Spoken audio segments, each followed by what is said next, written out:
इस वक्त एक बहुत बड़ा खुलासा R9 टीवी पर इस वक्त आप देखने जा रहे हैं। R9 टीवी आपको बताएगा कि कैसे उत्तर प्रदेश के अंदर किस तरीके से साजिशें की जा रही हैं। R9 टीवी ने फर्जी धर्मांतरण की परतें खोल करके रख दी हैं। गाजियाबाद के धर्मांतरण मामले पर बहुत बड़ा खुलासा। सरकार की छवि खराब करने में आम आदमी पार्टी जुटी हुई है। अरविंद केजरीवाल की पार्टी योगी सरकार के खिलाफ में गहरी साजिश कर रही है। एफआईआर दर्ज कराने वाले मोंटू वाल्मीकि ने इस पूरे मामले से पर्दाफाश किया है, इस पूरे मामले का खुलासा किया है कि कैसे आम आदमी पार्टी पैसे लेकर के गाजियाबाद के वाल्मीकि समाज के अंदर पहुंचती है और वहां पर किस तरीके से पैसे के दम पर पैसे बांट करके लालच दिला करके उनका धर्म परिवर्तन कराने की कोशिश करती है। तो R9 टीवी पर आज का सबसे बड़ा खुलासा इस वक्त आप देख रहे हैं। पहले उत्तर प्रदेश में हाथरस कांड के बाद में जातीय और सांप्रदायिक हिंसा की अंतर्राष्ट्रीय साजिश की गई और उसके बाद में गाजियाबाद के धर्मांतरण मामले पर इस वक्त जो आप बड़ा खुलासा देख रहे हैं, सरकार की छवि खराब करने में आम आदमी पार्टी, अरविंद केजरीवाल की पार्टी जुटी हुई है। योगी सरकार के खिलाफ में गहरी साजिश का पर्दाफाश आप देखिए। एफआईआर दर्ज कराने वाले मोंटू वाल्मीकि ने पूरा राज खोला है। आम आदमी पार्टी ने पैसे बांट करके पूरा कांड किस तौर पर रचा है। फर्जी निकली धर्म परिवर्तन की कहानी। और इस वक्त हमारे साथ में सीधे शिकायतकर्ता जिन्होंने एफआईआर दर्ज कराई है गाजियाबाद के साहिबाबाद थाने के अंदर, हमारे साथ इस वक्त मोंटू चंदेल वाल्मीकि इस वक्त जुड़े हुए हैं। सीधे उन्हीं से चर्चा करेंगे। एक बहुत बड़ा खुलासा है। मोंटू चंदेल, ये खबरें आई कि 250 लोगों ने धर्म परिवर्तन कर लिया, मगर आपने एफआईआर दर्ज कराई और आपने ये कहा कि आम आदमी पार्टी की तरफ से पैसे बांटने से लेकर के डराने धमकाने और लालच तक दिया गया कि धर्म परिवर्तन कर लें आपके समाज के लोग। जी, मैं मोंटू चंदेल वाल्मीकि, गाजियाबाद वार्ड नंबर 10 से। और जी, मैं उस टाइम वहाँ पर मौजूद था जब ये आम आदमी पार्टी सरकार के कुछ आदमी हमारे समाज के लोगों को कह रहे थे कि आप धर्म परिवर्तन कर लो, हम आपको पैसा देंगे, नौकरी देंगे। तो इस लालच में आकर कुछ हमारे समाज के लोगों ने, ज़्यादा नहीं 5-10 लोगों ने, कहने सुनने में आ रहा है, चर्चा में जो है वो 236 237 ऐसा कुछ आ रहा है, पर ऐसा नहीं है। ये 5-10 लोगों ने करा है और ये पैसे के लालच में करा है। केजरीवाल ने कहा कि कुछ लोगों को भेजा है कि हम इन्हें पैसा देंगे, नौकरी देंगे, इस लालच में आकर कर लिया। बाकी कोई ऐसा वो नहीं है। हमारा समाज हमेशा हिंदू तत्व की बात करता है, हिंदू तत्व पर ही है जी। और आपने इस पूरे मामले पर साहिबाबाद थाने में एफआईआर भी दर्ज कराई है? जी हाँ, साहिबाबाद थाने में मैंने एफआईआर दर्ज कराई है अपने नाम से, मोंटू चंदेल वाल्मीकि। आपने जब एफआईआर दर्ज कराई उसके बाद में पुलिस की तरफ से कोई एक्शन लिया गया? क्या पुलिस उन सभी लोगों के पास में गई जिनके ऊपर धर्म परिवर्तन का आरोप लगा या अफवाह फैलाई गई? जी, पुलिस मेरे पास तक तो नहीं पहुंची, लेकिन वहां पुलिस पहुंची है। लेकिन आपने जो बड़ी बात कही कि हाथरस कांड के बाद में आम आदमी पार्टी के लोग आपके समाज के यहां आपके पास में आते हैं, आप लोगों के पास आते हैं, पैसों का लालच, नौकरी का लालच, ये सब कुछ करते हैं। ये किस दिन की बात होगी? कब वो लोग आए आपके समाज के पास में गाजियाबाद में? क्या क्या बातें कही? कितने लोग थे? क्या उसमें कोई बड़ा नेता भी आम आदमी पार्टी का शामिल था जिसे आप या लोग वहां पर पहचानते हो? ये सिर्फ 10-20 लोग हैं जी, जो आम आदमी पार्टी के हैं और जो हमारे समाज को भड़काने का कार्य कर रहे हैं। इन पे ना तो कोई आईडी है ना कुछ है। उत्तर प्रदेश में भारतीय जनता पार्टी की सरकार है, ये सरकार को गिराने का काम कर रहे हैं। भारतीय जनता पार्टी सरकार में अच्छा काम कर रही है, तो इस पर ये ठेस पहुंचाने के लिए गलत कदम उठा रहे हैं। जो हाथरस में हमारे साथ जो भी हुआ है, ये उसका गलत वो कर रहे हैं। हमें पूरा योगी सरकार से पूर्ण विश्वास है कि जो हमारे साथ हुआ, बहन मनीषा हमारी बहन है, जो उसके साथ हुआ है, योगी जी पे पूर्ण विश्वास है, वो उन्हें कड़ी से कड़ी सजा देंगे और फांसी पर लटकाएंगे। हमारा वाल्मीकि समाज वो समाज है जो मुगलों के शासन में भी इतना अत्याचार होने के बाद उसने जब भी धर्म परिवर्तन नहीं किया था। हमारा समाज ऐसा समाज है जो हर किसी समाज के लिए रात दिन खड़ा रहता है। आम आदमी पार्टी यानी कि अरविंद केजरीवाल की पार्टी के लोग आपके यहां पर पहुंचते हैं, क्या कुछ कहा गया, कैसे समझाएगा? क्योंकि कोई शख्स आकर के जब बोलेगा ऐसा करने के लिए तो लोग तैयार नहीं होते हैं, लेकिन कई सारे लोगों के सामने मजबूरियां होती हैं, चाहे वो गरीबी की वजह से या किसी दूसरी मुश्किल की वजह से। और ऐसे में जब उनको पैसों का लालच, नौकरी का लालच या ये सारी चीजें कही जाती है तो इंसान सोचने लगता है एक बार को लेकर के। किस तरीके से उन्होंने समझाने की कोशिश की? अलग अलग घर में गए, घर के अलग अलग सदस्यों से उन्होंने मुलाकात की, क्या कुछ कहा, कैसे पूरा का पूरा दिमाग बदलने की कोशिश की? ये जी 20 लोग हैं, इन पे कोई आईडी नहीं है, फर्जी लोग हैं। ये अलग अलग घरों में जाकर लोगों को समझा रहे हैं हम तुम्हें ड्यूटी देंगे, नौकरी देंगे, और झूठी अफवाह फैला रहे हैं कि हाथरस में जो हमारी बहन मनीषा को इंसाफ नहीं मिला, ये सब झूठी अफवाहें हैं जी। उसे इसलिए ये गुमराह कर रहे हैं लोगों को कि हम आपको नौकरी दिलाएंगे, हम आपको धर्मशाला बनवाएंगे। हमारे समाज के लोग सिर्फ नौकरी चाहते हैं, धर्मशाला चाहते हैं, अपने बच्चों के स्कूल चाहते हैं, अच्छा स्कूल हो। ठीक है, यही भड़का रहे हैं। आपने एफआईआर दर्ज करा दी और उम्मीद करते हैं कि इस पूरे मामले पर जांच पड़ताल भी होगी। उधर आज सरकार की तरफ से सिद्धार्थनाथ सिंह ने यह कहा कि इस पूरे मामले की जांच गहनता से की जाएगी और दोषियों को बख्शा नहीं जाएगा। R9 टीवी के editor in chief Amitabh Agnihotri हमारे साथ में फोनलाइन के जरिए इस वक्त जुड़े हुए हैं। अमिताभ जी, पहले अंतर्राष्ट्रीय साजिश जातीय और सांप्रदायिक हिंसा की और उसके बाद में अब धर्म परिवर्तन की एक बड़ी और खतरनाक साजिश, कैसे देखते हैं आप इसे? देखिए, इसमें दो चीजें हैं। एक तो उत्तर प्रदेश सरकार ने आज एक अच्छा फैसला किया कि उसने कहा कि हम इस पूरे लोनी में जो घटना घटी है धर्म परिवर्तन की, इसकी जांच कराएंगे। एक सघन जांच होगी, एक व्यापक जांच होगी, और उसमें जांच का जो दायरा तय किया गया है उसमें ये बात प्रमुखता से सरकार ने रखी है कि क्या इस कथित धर्म परिवर्तन के पीछे कोई साजिश, लालच या भय और प्रलोभन है, और अगर है तो वो कौन लोग हैं, उनको भी सामने लाया जाएगा। मुझे लगता है ये एक बहुत अच्छा कदम है, क्योंकि इस तरह की घटनाएं समाज में एक नकारात्मक संदेश देती हैं। हाथरस की बच्ची को न्याय मिले, हर जगह कहीं भी अपराध हो, पीड़ित पक्ष को न्याय मिले, इसके लिए सब लोग सहमत है, एक मत है।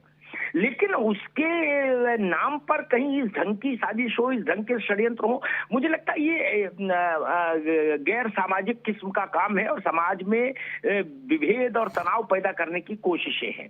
सियासी लाभ के लिए, राजनीतिक लाभों के लिए इस ढंग की कोशिशें नहीं स्वीकार की जानी चाहिए किसी भी सभ्य व्यवस्था में, सभ्य समाज में। जी अमिताभ जी, शिकायतकर्ता जिन्होंने एफआईआर दर्ज कराई है साहिबाबाद थाने में, मोन्टू चंदेल वाल्मीकि, हमारे साथ इस वक्त हैं स्टूडियो में, और वो ये कह रहे हैं कि 20 लोग करीब करीब आम आदमी पार्टी, अरविंद केजरीवाल की पार्टी के लोग आते हैं, लालच देते हैं, बहकावे में लेते हैं, झांसा देते हैं पैसे का और नौकरी देने का, और इसके बाद में उनकी साजिश होती है कि हम 250 लोगों को धर्म परिवर्तन उनका करा दें, और करीब 10 के आसपास लोग, जैसा कि ये बता रहे हैं कि उन्होंने कर भी लिया झांसे में आकर के।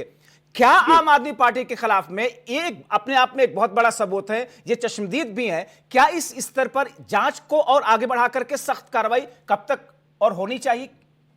नहीं, देखिए, मुझे लगता है होनी भी चाहिए और होगी भी, दोनों ही चीजें लगती हैं। जिस ढंग से आज सुबह सरकार ने सुओ मोटो एक्शन लिया, जांच का अनाउंसमेंट किया, उससे ये बात साफ हो जाती है कि उसी जांच में ये एफआईआर भी इंक्लूड हो जाएगी, समाहित हो जाएगी। देखिए, जब मीनाक्षीपुरम में एक बड़ा धर्म परिवर्तन हुआ था, उस वक्त गोरक्षपीठ के पीठाधीश्वर थे आज के मुख्यमंत्री योगी आदित्यनाथ के गुरु महंत अवैधनाथ जी को, उन्होंने उसके खिलाफ एक मुहिम चलाई थी मीनाक्षीपुरम में हुए धर्म परिवर्तन को लेकर। उसके बाद कानून बना भारत की संसद में कि लालच, भय या प्रलोभन से अगर कोई धर्म बदलवाता है किसी का, तो वो अपराध की श्रेणी में आएगा। धर्म स्वैच्छिक विषय है, अपनी इच्छा और स्वेच्छा से ही आदमी परिवर्तन कर सकता है।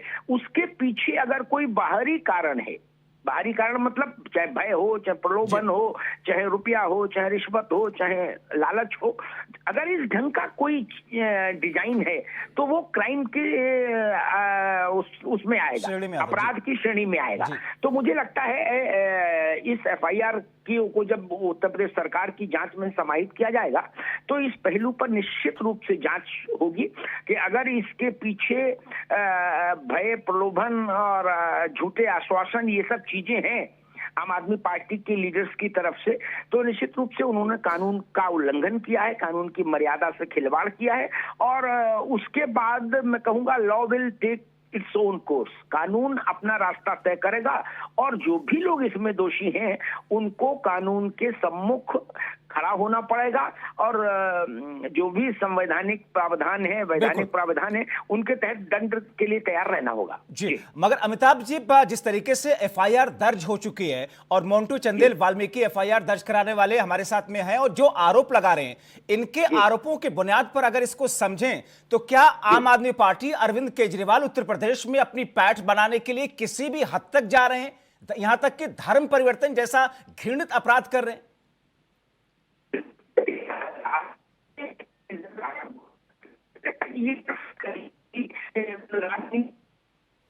करता है कि किस हद तक जाया जा सकता है। हदें तो टूट ही चुकी हैं। सियासत का मतलब ही है कि बिना हद के सब कुछ, फ्री फॉर ऑल, वो परिस्थिति भारत में है। और ये जो घटना घटी है, इस घटना के पीछे अगर राजनीतिक कारण जांच में पाए जाएंगे तो निश्चित तौर पर योगी आदित्यनाथ की सरकार बहुत प्रभावशाली कदम उठाएगी और ऐसा दंड विधान तय करेगी सरकार जो विश्व में तो आदित्यनाथ का वो ही है। अगर दंड, अगर घटना में साजिश पाई जाए तो फिर उस साजिश को करने वाले लोग, समूह या पार्टी कोई भी हो, वो कितना भी प्रभावशाली क्यों न हो, उसके लिए कड़ा दंड विधान हो, ये उनके व्यक्तित्व का मूल स्वर है। तो मुझे लगता है कि जो भी लोग इस साजिश में शामिल होंगे वो सारे लोग बच नहीं पाएंगे और उनको कानून के सामने बेनकाब होना पड़ेगा। जी, अमिताभ जी, पहले अंतर्राष्ट्रीय स्तर की साजिश की बात सामने आई और उस पर जांच भी चल रही है और ऐसे में जातीय हिंसा और सांप्रदायिक हिंसा फैलाने की कोशिश हुई लेकिन वो नाकाम हो गई। उसके बाद में अब क्या लोगों को ये लगता है कि इस वाल्मीकि समाज को आसानी से झांसे में लिया जा सकता है? सबसे बुनियादी पहलू ये कि पैसे और नौकरी के लालच को दे करके, तो ये तो उससे भी खतरनाक साजिश, एक तरीके से भी एक अलग तरह की प्रवृत्ति की शुरुआत हो रही है कि राजनीतिक माइलेज के लिए कोई भी पार्टी कुछ भी करती रहे। देखिए, ये नई प्रवृत्ति नहीं जबार। पिछले 30 सालों में भारत की राजनीति में जो अवमूल्यन आया है, जो गिरावट आई है, जो हम लोगों ने एक पत्रकार के नाते मैंने देखी है, उसके आधार पर मैं कह सकता हूं कि अब मुझे सियासत की कोई भी नई चालबाजी चौंकाती नहीं है। मैं मानकर चलता हूं कि चुनाव जीतने के लिए, अपने जनाधार को बढ़ाने के लिए राजनीतिक दल किसी भी सीमा तक चले जाते हैं। किसी भी सीमा का मतलब किसी भी सीमा, मतलब फिर उनके लिए कोई हद नहीं है, कोई बाउंड्री लाइन नहीं है, कोई लक्ष्मण रेखा नहीं है। वो 30 साल पहले का भारत था जब राजनेताओं में इस बात की मर्यादा रहती थी कि भाई ठीक है, हमको अपनी पार्टी को जिताना है, बढ़ाना है, सबका बात ठीक है, लेकिन कुछ लक्ष्मण रेखाएं हैं जिनको नहीं लांघना है। अब लक्ष्मण रेखा कहीं नहीं है, कोई भी कहीं भी खड़ा हो जाता है अपने पॉलिटिकल इंटरेस्ट के लिए, किसी भी विषय को एजेंडा बना देता है, झूठ हो, सच हो, फरेब हो, छल हो, प्रपंच हो, लेकिन उसको लाभ होना चाहिए। तो कुल मिला के जो परिस्थिति भारत में बनी है राजनीतिक फोरम पर, वो निराशाजनक तो है। आप पूरे देश भर में देख लीजिए राजनीतिक। अमिताभ जी, जैसा कि एफआईआर में इन्होंने कहा इस बात का जिक्र कि आम आदमी पार्टी के लोग आए थे, उनके कार्यकर्ता आए थे, नेता आए थे, उन्होंने ऐसा किया और ऐसी साजिश रची। क्या अरविंद केजरीवाल को इस पूरे आरोप के बाद में एक सफाई नहीं देनी चाहिए? वो खामोश बैठे हुए हैं, वो छुपे हुए बैठे हुए, अरविंद केजरीवाल या आम आदमी पार्टी का कोई बड़ा नेता? जी देखिए, बिल्कुल ये बात आपने दुरुस्त कही। राजनीतिक शुचिता और राजनीति में जवाबदेही और जवाबदारी का जो सिद्धांत है, वो इस बात की डिमांड करता है, मांग करता है कि आम आदमी पार्टी को अधिकृत तौर पर इस सारे प्रकरण पर अपना पक्ष सार्वजनिक करना चाहिए। उसके मुखिया और दिल्ली के मुख्यमंत्री, राष्ट्रीय राजधानी क्षेत्र के अरविंद केजरीवाल को अपना पक्ष रखना चाहिए, ताकि ये देश के समक्ष ये स्थिति साफ हो कि उनकी पार्टी पर जो आरोप लगे हैं, जो एफआईआर दर्ज हुई है उनकी पार्टी के लीडर्स के खिलाफ, उसमें आम आदमी पार्टी को क्या कहना है। ये छुपने का वक्त नहीं है और ना छुपा जा सकता है, दोनों ही बातें जान लीजिए। आज के समय में जब सोशल मीडिया इस कदर प्रभावशाली है विश्व भर में, तब कोई छुप सकता हो, ऐसे सोचना भी हास्यास्पद है। मुझे लगता है कि आम आदमी पार्टी जितना इसमें विलंब करेगी उतना अपना नुकसान करेगी। जी, एक ऐसी आज स्थिति सार्वजनिक अमिताभ जी, जीवन में बोलना चाहिए। जी, एक ऐसी स्थिति जहां पर उत्तर प्रदेश में चुनाव आचार संहिता है, बिहार में चुनाव चल रहे हैं, आचार संहिता वहां भी है। ऐसी चुनाव संहिता के वक्त, आचार संहिता के वक्त में इस किस्म की साजिश करना, अगर ये चीजें साबित होती हैं, क्या चुनाव आयोग को भी इस पर संज्ञान लेकर के पार्टी की मान्यता को रद्द करने पर गौर नहीं करना चाहिए, अगर ये चीजें साबित होती हैं? नहीं, देखिए, मुझे लगता है ये विषय थोड़ा लंबा हो जाएगा और ये दूर की कौड़ी हो जाएगी। पार्टी की मान्यता इस तरह के कारणों से रद्द होती कि नहीं होती, एक डिबेटेबल सब्जेक्ट है कानून की नजर में अभी। और मुझे लगता है कि पहले तो ये स्थिति तब निर्मित होगी जब पहला चरण ये है कि जांच हो और जांच में संलिप्तता प्रमाणित हो जाए। उसके बाद ये स्थिति बनती है। और मुझे लगता है कि आज तक चुनाव के समय जितनी भी राजनीतिक दलों ने धूर्तताएं की हैं पूर्व भूतकाल में, उनमें किसी में भी चुनाव आयोग ने या किसी अदालत ने किसी भी राजनीतिक दल को कभी कड़ी सजा नहीं दी। एक ये भी कारण है कि सियासी दल मनबड़ हो गए। एक उत्तर प्रदेश में फ्रेज है मनबड़। जी, तो मनबड़ हो गए सियासी दल। आप देख लीजिए कि शिवसेना से लेके लालू जी की party, Samajwadi party, Bharatiya Janata party, कहीं ना कहीं सबके लिए तमाम ऐसे मसले आए। लेकिन चुनाव आयोग ने, भारत के चुनाव आयोग के लिए कई बार कहा भी जाता है कि वो दांत और नाखून के बिना शेर है। एक फ्रेज कहा जाता है ना? तो मुझे नहीं लगता कि कभी निर्णायक कोई बात आयोग ने ऐसी की हो जो नजीर बन जाए। कॉमन ये मॉडल कोड ऑफ कंडक्ट, इसको आप पढ़िए, इंटरनेट पर उपलब्ध है। इसमें जितनी चीजें डिफाइन की गई हैं, क्या कोई मानता है? मैं एक उदाहरण देता हूं आपको। बिहार में कोविड का प्रोटोकॉल लागू है। आप बिहार से आने वाली तस्वीरें देख लीजिए, वहां कहीं कोविड का प्रोटोकॉल दिख रहा है आपको? जी, बिल्कुल ठीक कह रहे हैं आप। चुनाव आयोग भी देख रहा है, शासन भी देख रहा है, राजनीतिक दल भी देख रहे हैं, और हजारों की भीड़ एक दूसरे पर चढ़ी जा रही है। जी, और चुनाव आयोग खामोश है। बहुत शुक्रिया अमिताभ अग्निहोत्री जी, हमारे साथ जुड़ करके दर्शकों तक इसके हर पहलू को अवगत कराने के लिए।